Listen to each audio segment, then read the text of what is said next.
5, 4, 3, 2, 1. Ignition. Liftoff. Roger, clock, Jimmy.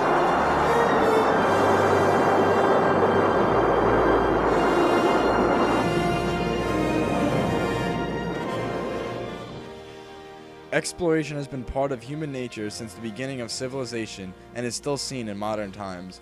From the first human migration outside of the African continent to Columbus's discovery of the New World and the age of modern technology, one of the most recent of which being space exploration.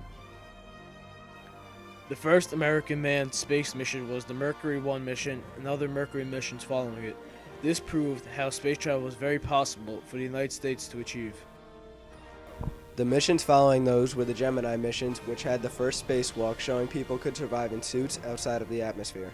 This helped set the precedent for future space exploration such as the Apollo missions. This encounter between man and new technologies in space changed the view of the world forever. Mercury was the first American mission to send a man to space. Gemini was the first American missions to have an American orbit the Earth. Both of these missions helped America explore the properties of space. In the report from the second Mercury mission to space, it says how there was many moving parts in the launch. On July 19, 1961, the mission was canceled 10 seconds prior to the launch due to some weather and was rescheduled for 2 days later. This shows the extensive preparation and conditions needed to launch into space. There were also many differences between each mission and the Mercury and Gemini missions in many ways. One of those major differences being the spacewalk performed in Gemini 4, described by Ed White in the following video. Be on live radio and live TV, and I honestly couldn't think of what I really should say. And the solution became very obvious to me as I stepped out. I said, they don't want me to talk to them from up here. They want to hear what we're doing up here while we're actually going through the mission. And the last thing I'd like to say that the view from up there is something that's just spectacular. The one that I remember the most is as we came over Florida. I looked down, I could see the whole state of, the lower state of Florida, the whole island chain of Cuba and Puerto Rico, and the complete chain of islands all the way down in one look. It was actually my last look because that was about the time that I got the word from the flight director to start in. A physical difference between the missions was the size of the space capsule and that it now held 2 people and not just one. Although there was now more room for the astronauts, it was still very cramped. In the Mercury Mission flight report, you can see the layout of what the astronaut will be looking at during his duration in space. Everything during the mission was to be controlled from their seat and all on the main control panel as seen in the diagram. In this other image, you can also see the type of technology that the astronauts used in the Gemini mission. Computer systems were greatly improved from the Mercury missions and the Gemini missions. However, these computers which took people into space are prehistoric compared to the technology we carry in our pockets every day. On this diagram of the ship, you can see where the onboard computer systems had lied. Knowing the properties of space are very important because space was a widely unknown concept. Ultimately, Mercury and Gemini helped us better understand properties of space and finally reach the moon, and later, Mars.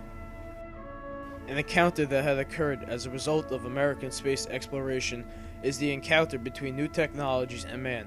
Also new environments with different laws of gravity and their encounter with man.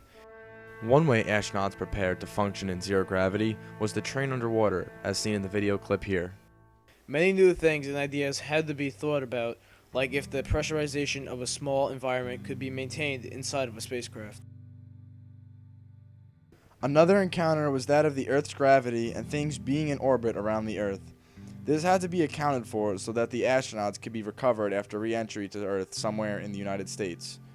Things like this and how the human body physically encounters space greatly reflect the project's ideas. However, out of many things that America has been first in, space travel was not one of them. The USSR and their Sputnik program had beaten the United States into space and had put the first man into orbit. In response to this, the Americans greatly increased their motivation to get to the moon. First, I believe that this nation should commit itself to achieving the goal before this decade is out of landing a man on the moon and returning him safely to the Earth. No single space project in this period will be more impressive to mankind or more important for the long-range exploration of space, and none will be so difficult or expensive to accomplish. After Kennedy's challenge to beat the Russians to the moon, the United States greatly changed their pace in beating them to the moon with the start of the Gemini missions in April of 1964, almost exactly 3 years after President Kennedy's challenge. I see everything with that fella. Man, that's great. Man, that is really slick. The United States took 12 Gemini missions to prepare their command, technology, and astronauts to be able to attempt to go to the moon. One astronaut who was part of Gemini 8 was Neil Armstrong, who would go on to be the first man to walk on the moon during the Apollo 11 mission. In conclusion, the Mercury and Gemini missions helped man to explore and encounter new things.